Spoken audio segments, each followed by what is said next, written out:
Salam pemirsa, berjumpa lagi bersama saya dalam pembahasan buku Membina Kehidupan Abadi atau Perumpamaan-Perumpamaan Tuhan Yesus.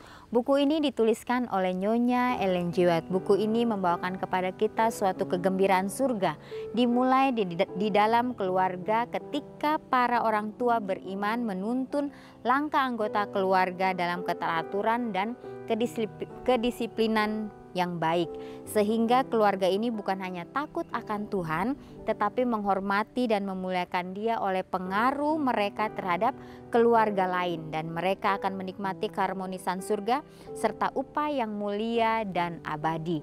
Inilah ajakan bagi masing-masing kita atau bagi setiap keluarga-keluarga yang ada di dunia ini untuk mau menciptakan keharmonisan itu sehingga kita dapat menjadi teladan bagi keluarga-keluarga yang lainnya. Pada saat ini kembali lagi saya mengundang akan seluruh anggota keluarga dan saudara-saudara semua.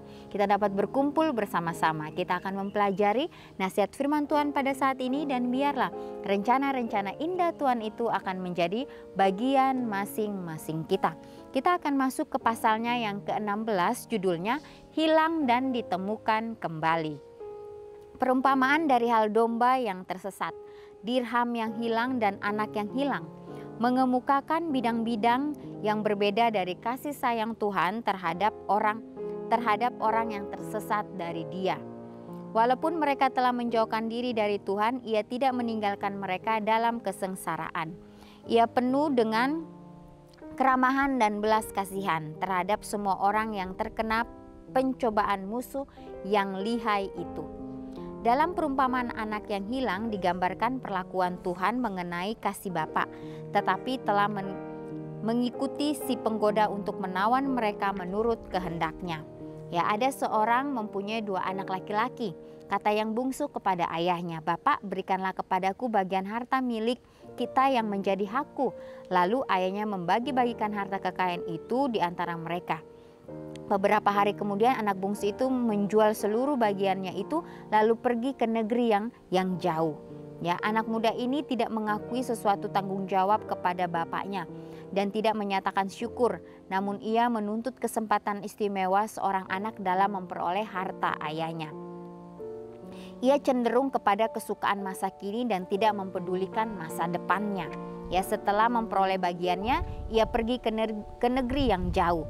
Ia menyenangkan dirinya dengan mengatakan keinginan hatinya telah dicapai. Tidak ada seorang pun yang akan berkata kepadanya, "Jangan perbuat seperti itu karena itu akan membahayakan dirimu sendiri." Perbuatan ini karena ini baik. Pergaulan yang jahat semakin menjerumuskan dia ke dalam dosa, dan ia menghabiskan harta miliknya dengan hidup berfoya-foya. Ya, kekayaan yang telah dituntutnya dari ayahnya demi kepentingan dirinya sendiri diboroskan dengan perempuan sundal.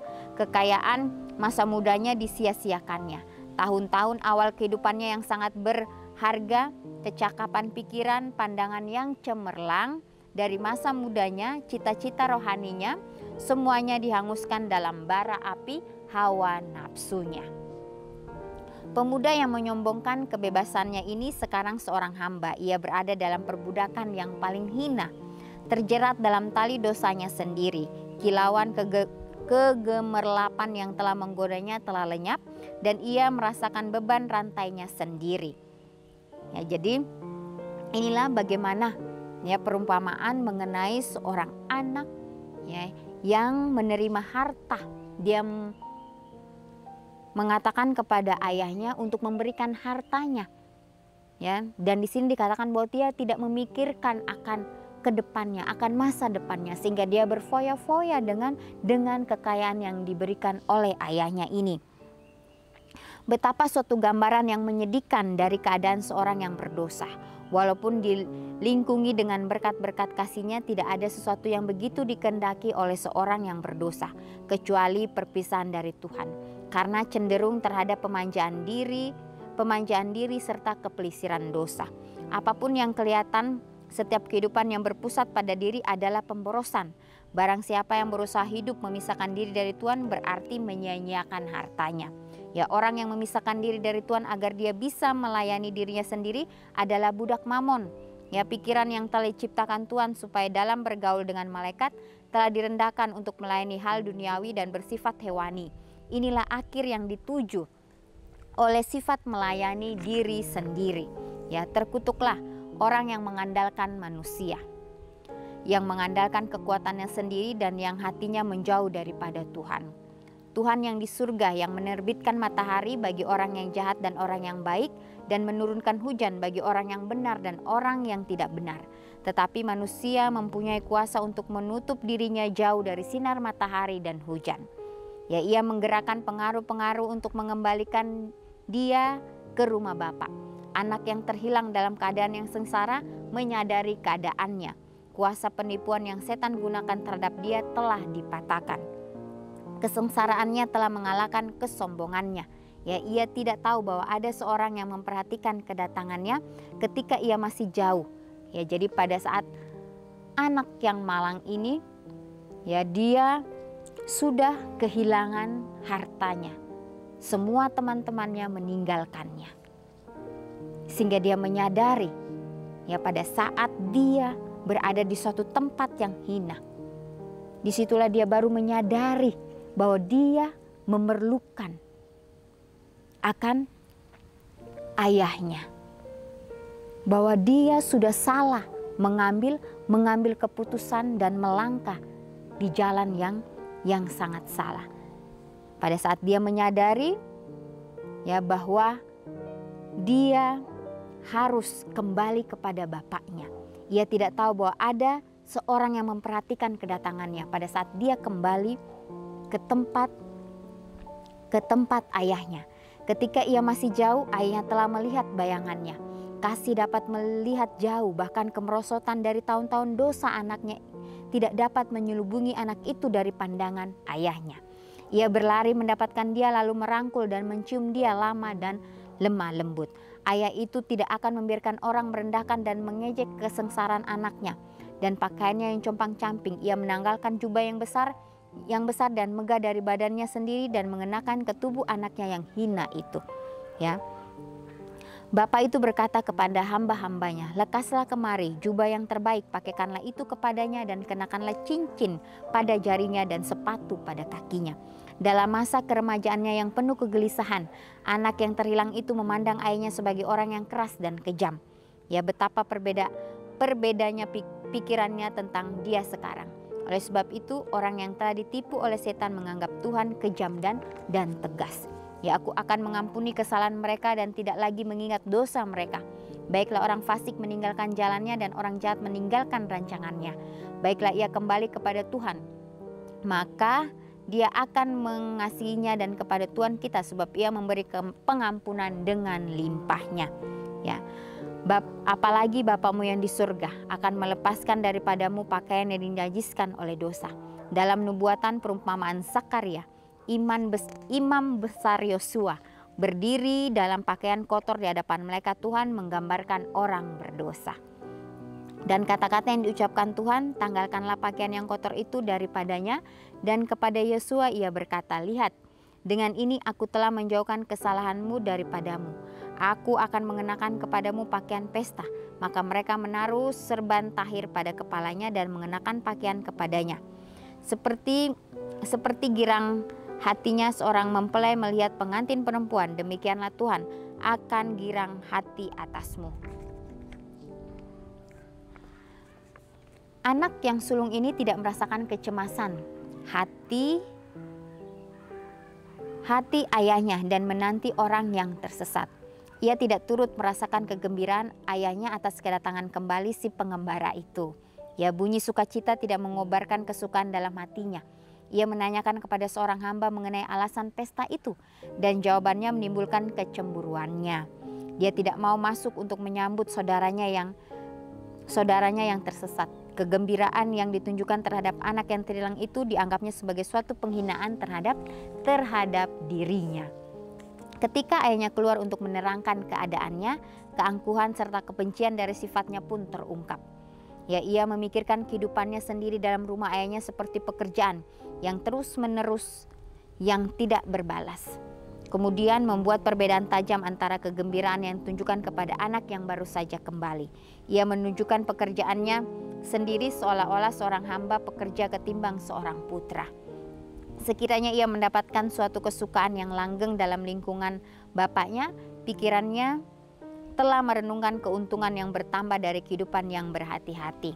Ya, perkataannya menunjukkan bahwa karena inilah ia telah menahan diri dari kepelisiran dosa. Sekarang jika saudara ini harus membagi pemberian ayahnya, anak yang sulung menganggap ini bahwa dia sendiri telah dipersalahkan. Ia bersungut karena kegembiraan yang ditunjukkan kepada saudaranya itu. Dengan jelas dia menunjukkan bahwa jika ia berada pada posisi ayahnya, dia tidak akan menerima anak yang terhilang itu. Ia bahkan tidak mengakuinya sebagai saudaranya, tetapi dengan dingin menyebutnya sebagai anakmu. Namun ayah ini memperlakukan dia dengan lemah lembut. "Anakku," katanya, "engkau selalu bersama-sama dengan aku dan segala kepunyaanku adalah kepunyaanmu. Sepanjang tahun-tahun hidup saudaramu yang tersesat, bukankah engkau mendapat kesempatan yang istimewa untuk bergaul dengan aku?" Ya, segala sesuatu yang dapat dilakukan untuk kebahagiaan anak-anaknya diberikan dengan rela. Anaknya tidak perlu menanyakan tentang pemberian atau pahala. "Segala kepunyaanku adalah kepunyaanmu. Ya, engkau hanya perlu percaya akan kasihku dan menerima pemberian yang dianugerahkan dengan cuma-cuma." Ya, jadi seorang anak untuk suatu ketika telah memutuskan dirinya dari ikatan keluarga, tidak melihat kasih bapaknya. Tetapi sekarang dia telah kembali dan perasaan gembira telah menyapu semua gangguan pikiran. Adikmu telah mati dan menjadi hidup kembali. Ia telah hilang dan didapat kembali. Apakah saudara yang sulung itu diberikan kesadaran untuk melihat rohnya yang kasar dan tidak bersyukur? Apakah dia melihat bahwa meski saudaranya telah berbuat kejahatan, ia masih tetap saudaranya? Apakah saudara yang sulung itu bertobat dari cemburu dan hati yang keras? Mengenai hal ini, Kristus tidak mengatakan apa-apa. Ya, karena perumpamaan ini masih tetap berlakon dan terserah kepada para pendengarnya untuk menentukan bagaimana seharusnya kesudahannya. Ya, anak sulung yang digambarkan sebagai orang-orang Yahudi yang tidak bertobat pada zaman Kristus dan juga pada orang-orang Farisi dalam setiap zaman yang memandang rendah terhadap orang yang mereka anggap sebagai pemungut cukai dan orang berdosa. Sebab mereka berdiri tidak melakukan kejahatan, mereka sendiri tidak melakukan kejahatan yang berlebihan. Mereka dipenuhi dengan perasaan diri benar. Kristus menghadapi pengecam-pengecam di atas dasar permasalahannya sendiri. Seperti anak yang sulung dalam perumpamaan ini, mereka telah mengerti kesempatan-kesempatan yang istimewa dari Tuhan. Mereka mengaku sebagai anak-anak dalam bait Tuhan, tetapi mereka mempunyai roh orang gajian. Mereka bekerja bukan karena kasih, melainkan adalah seorang tuan pemberi tugas yang memeras.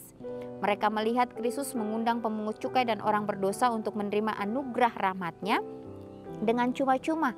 Ya, anugerah yang para ahli Taurat berharap memperolehnya hanya dengan kerja keras dan penebusan dosa. Sehingga mereka tersinggung. Kedatangan kembali anak yang hilang yang memenuhi hati Bapa dengan kegembiraan hanya menimbulkan cemburu dalam diri mereka. Dalam perumpamaan mengenai pembicaraan Bapa dengan anak sulung adalah seruan surga yang lemah lembut kepada orang Farisi. "Segala kepunyaanku adalah kepunyaanmu, bukan sebagai upah, yang melainkan sebagai anugerah. Seperti anak yang hilang itu, engkau hanya bisa menerima dari kasih Bapa sebagai anugerah tanpa jasa." Ya, jadi banyak orang yang selalu bertanya, ya, apakah aku akan pergi menghadap Tuhan dan tunduk menyembah kepada Tuhan yang di tempat tinggi? Akankah pergikah aku menghadap Dia dengan korban bakaran dengan anak lembu berumur setahun? Berkenankah Tuhan kepada ribuan domba jantan, kepada puluhan ribuan curahan minyak?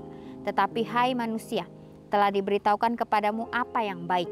Dan apakah yang dituntut Tuhan daripadamu selain berlaku adil, mencintai kesetiaan dan hidup dengan rendah hati di hadapan Tuhan? Ya, adalah benar bahwa engkau mengaku menjadi anak Tuhan, tetapi jika pengakuan ini benar, maka ia adalah saudaramu. Ya, yang telah mati dan hidup kembali, ia telah hilang dan didapat kembali dan terikat kepadamu dalam ikatan yang paling dekat. Karena Tuhan mengakui dia sebagai seorang anak. Sangkalah hubunganmu dengan dia dan engkau menunjukkan bahwa engkau hanyalah seorang gajian dalam isi rumah, bukan seorang anak dalam keluarga Tuhan. Meskipun engkau tidak akan turut menyambut orang yang terhilang, kegembiraan itu berjalan terus. Orang yang dikembalikan akan mempunyai tempatnya di sisi Bapa di dalam pekerjaan Bapa. Orang yang telah banyak diampuni adalah orang yang banyak mengasihi, tetapi engkau akan berada dalam kegelapan di luar. Karena barang siapa tidak mengasihi, ia tidak mengenal Tuhan, sebab Tuhan adalah kasih. Ya, jadi ini suatu ajakan bagi masing-masing kita. Ya, mungkin kita berada di posisi anak yang bungsu itu. Mungkin kita berada di posisi di anak yang sulung itu. Ya, tetapi kita harus sadar bahwa kesalahan apapun yang kita lakukan, jangan sampai kita menimbulkan akan kedengkian, akan dendam atau iri hati di dalam kehidupan kita. Biarlah kita mau datang kepada Tuhan, meminta ampun, sehingga sifat-sifat yang jahat ini tidak akan dapat menjadi bagian di dalam diri kita. Biarlah kita mau mempunyai roh kerendahan hati, meminta akan tuntunan Tuhan, sehingga kita akan terus diberikan kedamaian itu di dalam kehidupan kita. Ya pemirsa, inilah nasihat firman Tuhan pada saat ini. Biarlah kita terus mau mengandalkan akan Tuhan kita.